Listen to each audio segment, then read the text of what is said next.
Quando Tertuliano pegou a pena para defender a fé, eu sou Tertuliano. E quero começar com algo que pode parecer absurdo. A fé só é certa justamente porque parece impossível.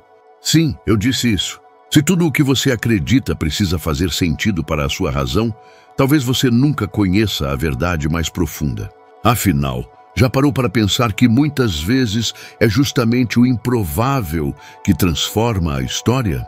O sangue dos mártires, por exemplo, que parecia ser apenas tragédia, tornou-se a semente da igreja. Não é chocante pensar que da morte nasceu vida? Pois é, e é exatamente sobre isso que quero conversar com você hoje. Eu cresci em meio à cultura pagã. Desde cedo fui mergulhado nos clássicos da literatura, no direito, na filosofia, na arte de falar diante de uma multidão. O destino parecia traçado: seguir o caminho de Roma, conquistar honras e prestígio no império. Mas algo dentro de mim começou a arder, uma inquietação que não me deixava em paz. A pergunta era simples, mas perturbadora. Por que todos parecem seguir o mesmo fluxo sem nunca questionar para onde ele leva? Talvez você já tenha sentido isso também. Essa sensação de estar vivendo uma vida que não é verdadeiramente sua, mas apenas a repetição do que esperam de você. Quando decidi escrever sobre temas cristãos, escolhi o latim, a língua dura, prática da lei e do povo. E sabe o que aconteceu? Eu fui criticado, porque todos os intelectuais da época escreviam em grego. Era a língua da filosofia, da sofisticação, da elite. Ir contra isso era como remar contra uma maré furiosa. E não era apenas uma escolha linguística, era uma escolha de identidade. Eu estava dizendo ao mundo que não queria falar apenas aos estudiosos, mas também aos simples, aos comuns, aos esquecidos. E talvez seja aqui que você se reconheça. Quantas vezes você já deixou de dar um passo ousado porque tinha medo do julgamento? Porque pensou, vão rir de mim, vão me considerar menor? A verdade é que a coragem de pensar diferente sempre provoca resistência. Mas é também o que abre caminhos inéditos. Olhe ao redor. Quantas vezes você já se viu repetindo a mesma rotina de trabalho, engolindo opiniões que não são suas, apenas para ser aceito? Você sabe, no fundo, que isso mata lentamente a sua autenticidade. Eu me lembro de uma ocasião em que apresentei uma ideia diante de colegas mais velhos, mais respeitados, e todos me olharam como se eu fosse um tolo. O silêncio naquela sala era sufocante, e por um instante pensei em recuar, mas não recuei.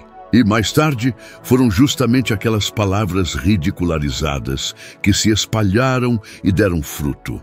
É curioso como essa dinâmica nunca muda. Veja, por exemplo, a vida de Galileu Galilei. Séculos depois de mim, ele ousou afirmar que a Terra não era o centro do universo.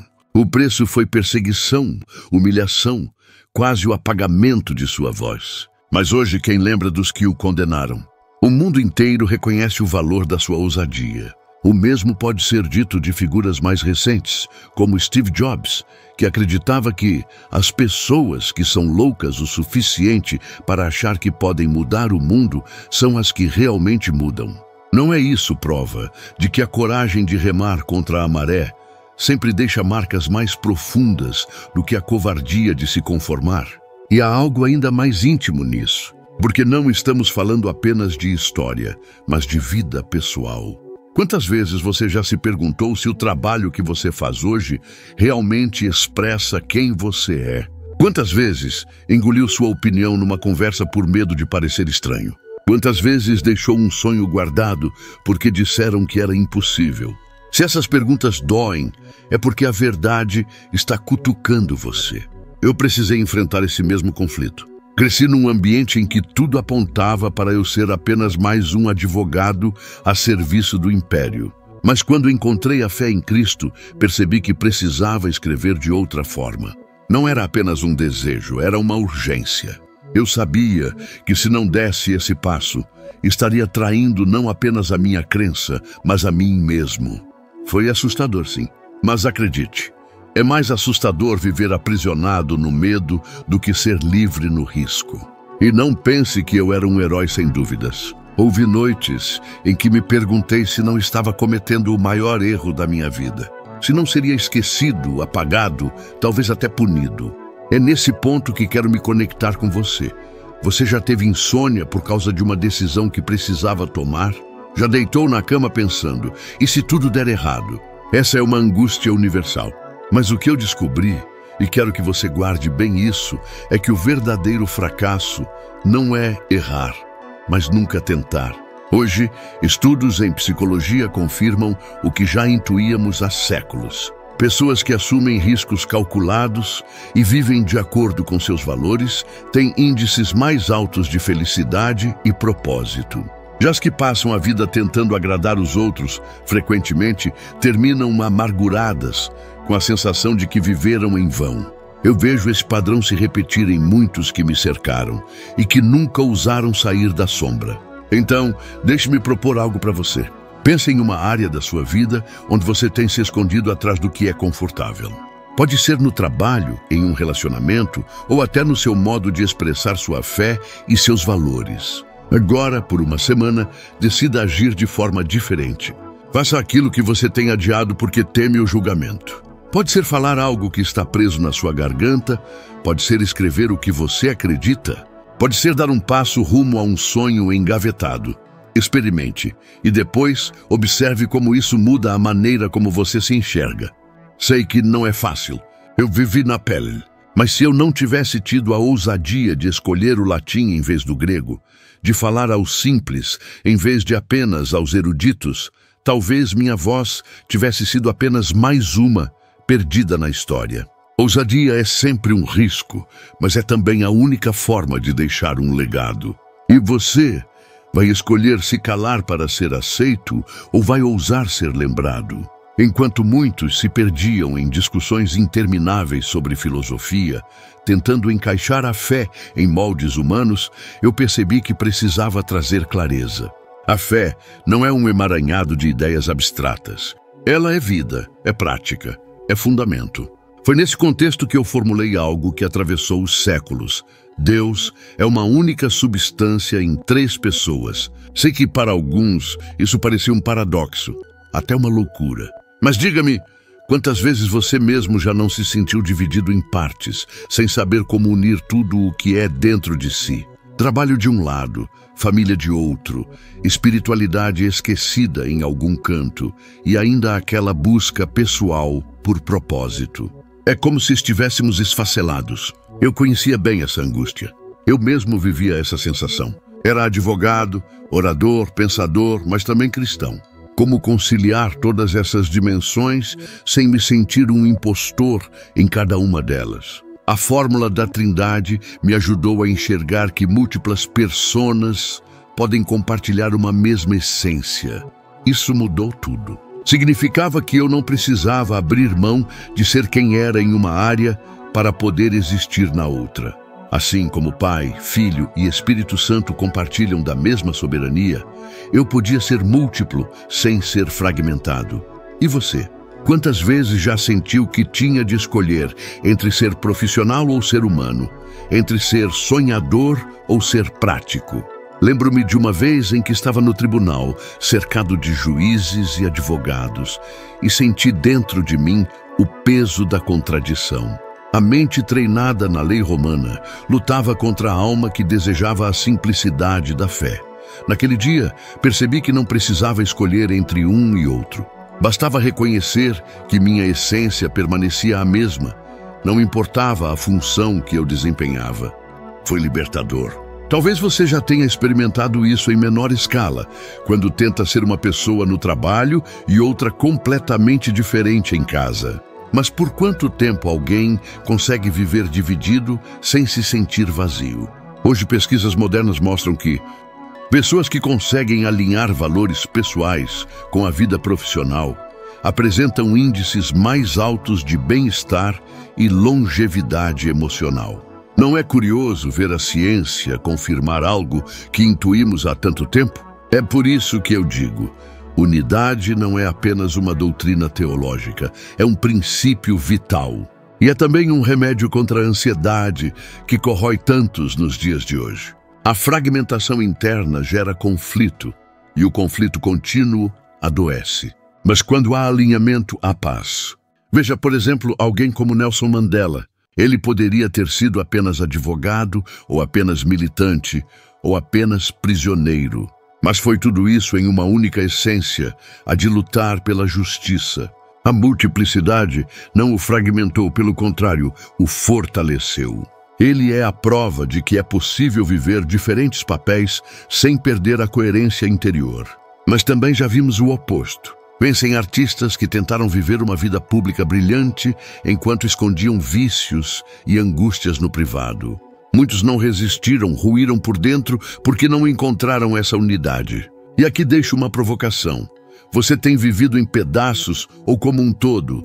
Talvez esteja tentando se encaixar em papéis que não combinam com a sua essência. Talvez já tenha se perguntado, será que sou duas pessoas em uma só vida? Se essa pergunta ecoa dentro de você, saiba que é hora de buscar reconciliação consigo mesmo.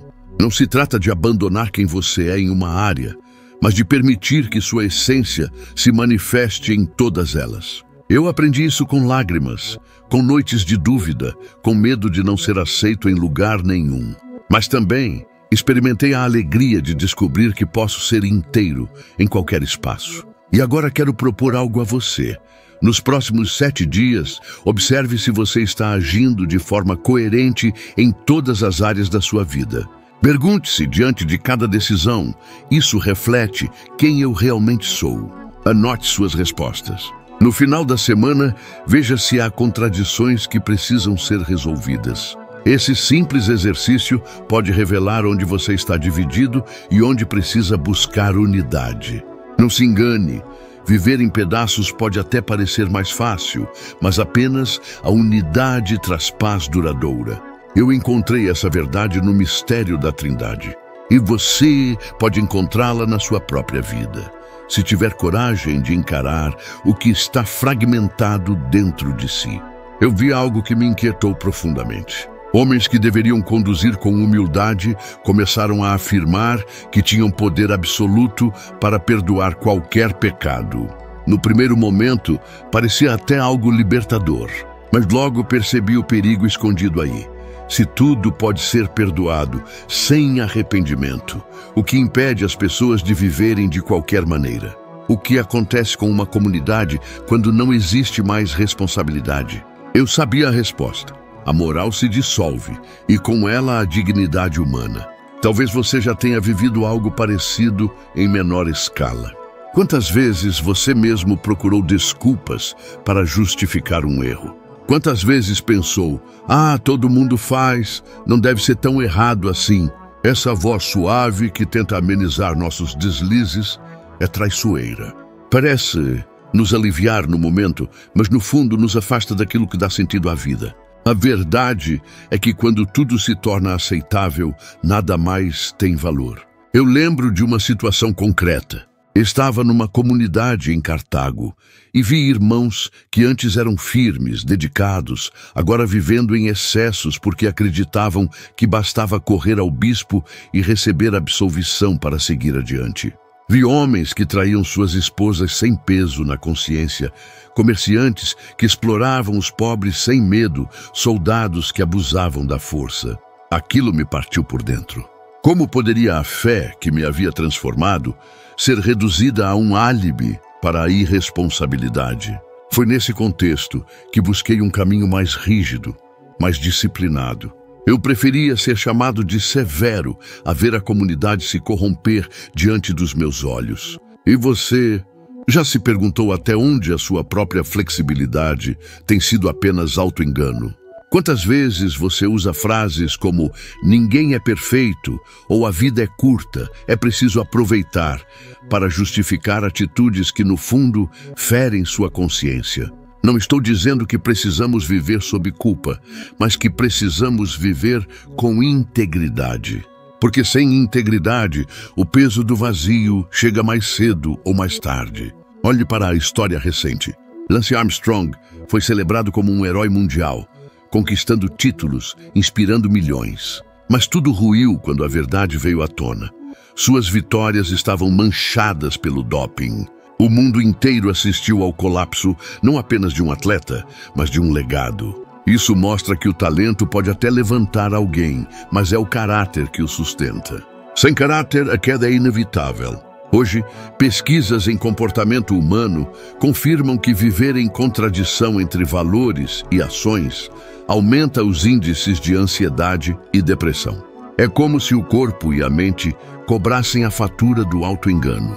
Por outro lado, pessoas que mantêm coerência entre o que acreditam e o que fazem experimentam maior equilíbrio emocional e bem-estar. Você já percebeu como dormir com a consciência tranquila é muito mais valioso do que qualquer prazer imediato? Eu sei que falar de disciplina e integridade pode soar duro em um mundo onde tudo é relativo, onde a palavra certo parece ter perdido sentido. Mas foi exatamente essa frouxidão que me fez reagir. Preferi enfrentar críticas, ser considerado radical, do que compactuar com uma fé que não transforma. E aqui quero te deixar um desafio. Nos próximos 3 dias, escolha uma área da sua vida em que você tem se permitido pequenos desvios, seja nas palavras, nas finanças, nos relacionamentos, e decida viver com absoluta integridade. 3 dias apenas. Depois observe como essa decisão impacta a sua paz interior. A frouxidão pode parecer confortável, mas ela corrói lentamente. A disciplina pode parecer dura, mas ela constrói um alicerce sólido. Eu vi comunidades inteiras se perderem porque escolheram o caminho fácil. E não quero que você viva o mesmo destino. Escolha a integridade, porque o preço da frouxidão sempre será mais caro do que o esforço da disciplina. Talvez a parte mais dolorosa da minha jornada tenha sido perceber que muitas das batalhas que eu lutei não seriam vencidas no meu tempo. Eu via o clero assumir um espaço cada vez mais privilegiado. Eu via conceitos que eu havia defendido com paixão sendo ignorados ou distorcidos. Era como gritar no deserto. E você já sentiu isso? Já teve a sensação de que o que você faz parece não ter efeito nenhum, como se fosse invisível? Eu também senti. Mas foi nesse momento que compreendi algo maior. O legado não nasce da pressa, mas da constância. Escrevi sabendo que talvez não veria os frutos. Escrevi para além de mim. Eu me perguntava, será que minhas palavras ainda terão eco quando eu não estiver mais aqui? E sabe qual foi a resposta? Sim, séculos depois ainda falam de mim. Isso me faz pensar, e você já parou para refletir sobre o que vai deixar quando não estiver mais presente? Houve uma noite em especial em que essa verdade me marcou profundamente. Estava sozinho, cansado de tantas críticas e de ver pouco resultado. Peguei um pergaminho e quase desisti de continuar escrevendo. Quase. Mas então imaginei alguém em algum tempo distante, lendo minhas palavras e encontrando nelas força para não desistir. Isso me deu ânimo. Escrevi não pelo presente, mas pelo futuro. Talvez você também precise disso agora. Parar de viver apenas para o momento e começar a plantar sementes para gerações que nem verá. A história está cheia de exemplos de homens e mulheres que viveram assim. Martin Luther King não viu o fim da luta por igualdade racial, mas suas palavras continuam transformando. Nelson Mandela passou décadas preso, sem saber se veria a liberdade, mas sua constância inspirou um país inteiro. O que isso nos mostra? Que o legado não depende do tempo de vida, mas daquilo que decidimos entregar de nós mesmos dia após dia, hoje. A ciência também confirma esse princípio. Pesquisas mostram que pessoas que têm um senso de propósito maior que a própria vida apresentam mais resiliência diante da dor e até maior longevidade. Viver apenas para o agora pode parecer prazeroso, mas é o propósito de longo prazo que dá sentido profundo à existência. Pergunte a si mesmo, será que as horas que você gasta hoje nas distrações, nos vícios, vão ser lembradas? Ou será que sua vida terá significado porque você ousou plantar algo que floresce depois? Eu sei, pode parecer pesado pensar em legado quando ainda há tanta coisa para resolver no presente. Mas a verdade é que legado não é algo que você constrói só no final. É algo que você constrói em cada decisão do agora. Cada palavra que você diz, cada gesto que você escolhe, cada atitude diante da injustiça está escrevendo a história que outros vão ler. E aqui deixo um desafio para você. Nos próximos 7 dias, faça algo intencionalmente pensando nas gerações futuras. Plante uma árvore, ensine algo de valor a um filho ou a um amigo, escreva uma carta sobre o que você acredita, ajude alguém sem esperar retorno. No final da semana, pergunte a si mesmo, se eu não estivesse mais aqui, isso teria feito diferença? Esse simples exercício pode mudar sua percepção da própria vida. Eu aprendi que nem sempre vemos os frutos que plantamos, mas eles brotam mais cedo ou mais tarde. E você precisa decidir. Quando sua vida for apenas memória, será lembrado pelo que consumiu ou pelo que construiu. O tempo passa, a vida se esvai, mas o legado permanece. E o que você deixar pode inspirar alguém, como minhas palavras chegaram até você agora. Se há algo que eu quero que você leve deste vídeo é isto. A coragem de viver com verdade, sem se esconder atrás de máscaras, sem se perder na fragmentação, sem se entregar à frouxidão moral. Porque é isso que constrói um legado que permanece. O que você faz hoje pode parecer pequeno, mas é exatamente o que molda o amanhã. E se você chegou até aqui, já deu um passo importante. Agora eu te convido a subir mais um degrau nessa caminhada de sabedoria, para se tornar 1% melhor do que você é agora. O próximo vídeo já está aparecendo aí na sua tela, e nele nós vamos aprofundar ainda mais essa jornada. Muito obrigado pela sua atenção. Foi uma honra compartilhar esse tempo com você e eu te espero no próximo vídeo.